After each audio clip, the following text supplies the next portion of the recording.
प्रश्न नंबर 1, हाल ही में किस मंत्रालय द्वारा प्रधानमंत्री गरीब कल्याण अन्न योजना शुरू करने की घोषणा की गई है? इसका उत्तर है खाद्य और सार्वजनिक वितरण मंत्रालय। केंद्रीय खाद्य और सार्वजनिक वितरण मंत्रालय पीएम गरीब कल्याण अन्न योजना शुरू करने की घोषणा की गई है। खाद्य और सार्वजनिक वितरण मंत्री रामविलास पासवान ने हाल ही में पीएम गरीब कल्याण अन्न योजना के दूसरे चरण का विवरण जारी किया है। योजना के तहत प्रत्येक परिवार के सदस्यों को 5 किलो गेहूं या चावल और प्रत्येक लाभार्थी परिवार के लिए 1 किलोग्राम चना नवंबर तक 5 और महीनों के लिए मुफ्त में प्रदान किया जाएगा। प्रश्न नंबर 2, हाल ही में स्ट्राइप्ड हेयर स्ट्रिक और एलुसुप्रिंस किस प्राणी प्रजाति की खोज की गई है? इसका उत्तर तितली।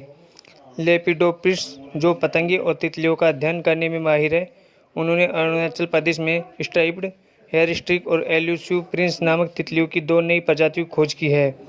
स्ट्राइप्ड हेयर स्ट्रिक को पहली बार जापान में खोजा गया था और एलुसुप्रिंस को वियतनाम में खोजा गया था।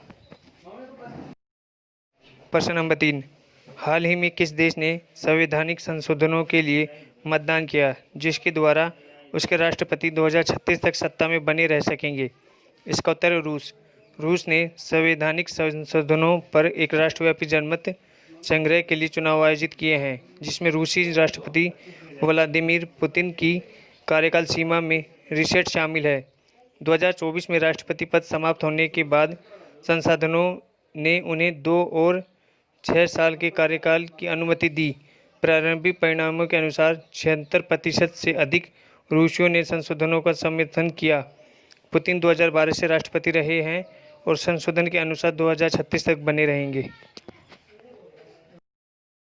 प्रश्न नंबर 4, हाल ही में किस भारतीय अमेरिकी लेखक और ऑन्कोलॉजिस्ट को 2020 ग्रेट इमिग्रेट्स सम्मान के रूप में नामित किया गया है? इसका उत्तर सिद्धार्थ मुखर्जी।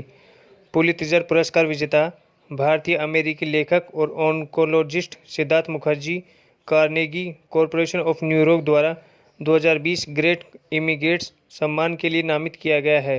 हार्वर्ड विश्वविद्यालय के एक अन्य भारतीय अमेरिकी प्रोफेसर राज चेट्टी को भी संयुक्त रूप से यह सम्मान दिया गया है।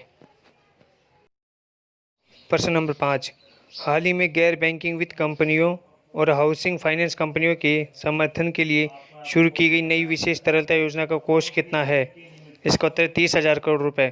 केंद्र सरकार ने गैर बैंकिंग वित्त कंपनियों और हाउसिंग फाइनेंस कंपनियों की तरलता में सुधार के लिए विशेष तरलता योजना शुरू की है। योजना का कोष 30,000 करोड़ रुपए और इसे SBI कैपिटल मार्केट्स द्वारा स्थापित ट्रस्ट के रूप में एक विशेष प्रयोजन वाहन के माध्यम से लॉन्च किया गया था।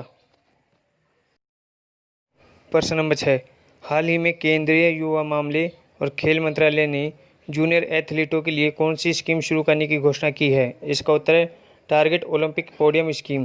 केंद्रीय युवा मामले और खेल मंत्रालय ने जूनियर एथलीटों के लिए टारगेट ओलंपिक पोडियम स्कीम शुरू करने की घोषणा की है।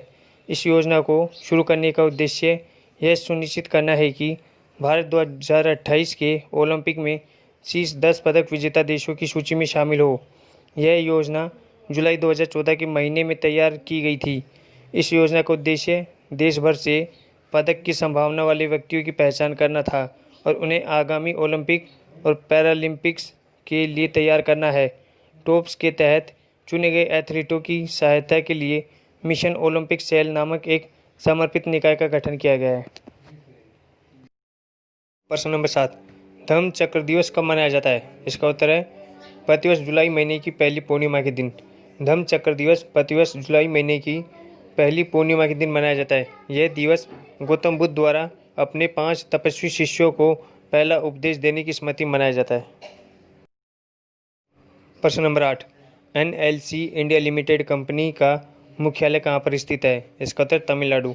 NLC इंडिया लिमिटेड कंपनी का मुख्यालय तमिलनाडु के नेवेली में स्थित है। इसकी स्थापना 1956 में की गई थी। इस कंपनी को पहले नेवेली लिग्नाइट कॉरपोरेशन लिमिटेड के नाम से जाना जाता था। यह भारत सरकार की पूर्ण स्वामित्व वाली कंपनी है। प्रश्न number 9, UK India business council का मुख्यालय कहाँ पर स्थित है? इसका उत्तर London. UK India business council का मुख्यालय लंदन में स्थित है। इसकी स्थापना 1993 में यूनाइटेड किंगडम और भारत के बीच व्यापारिक संबंधों और द्विपक्षीय व्यापार को बढ़ावा देने के लिए की गई थी। हाल ही में यूके इंडिया बिजनेस काउंसिल और महाराष्ट्र सरकार ने समझौता ज्ञापन पर हस्ताक्षर किए हैं। यह समझौता ज्ञापन यूनाइटेड किंगडम में व्यवसायों के साथ महाराष्ट्र सरकार के सहयोग को मजबूत करने में मदद करेगा। साथ ही यह राज्य में व्यावसायिक वातावरण में सुधार करेगा। प्रश्न नंबर 10, विदेशी मुद्रा भंडार को अन्य किस नाम से जाना जाता है? इसका उत्तर है फॉरेक्स रिजर्व या आरक्षित निधियों का भंडार। विदेशी मुद्रा भंडार को फॉरेक्स रिजर्व या आरक्षित निधियों के भंडार के नाम से जाना जाता है। भुगतान संतुलन में विदेशी मुद्रा भंडारों को आरक्षित परिसंपत्तियां कहा जाता है तथा ये पूंजी खाते में होते हैं। ये किसी देश की अंतर्राष्ट्रीय निवेश स्थिति का एक महत्वपूर्ण भाग है। इसमें केवल विदेशी रुपये, विदेशी बैंकों की जमाओं, विदेशी ट्रेजरी बिल और अल्पकालिक अथवा दीर्घकालिक सरकारी परिसंपत्तियों को शामिल किया जाना चाहिए, परंतु इसमें विशेष आहरण अधिकारों, सोने के भंडारों और अंतर्राष्ट्रीय मुद्रा कोष की भंडार अवस्थितियों को शामिल किया जाता है।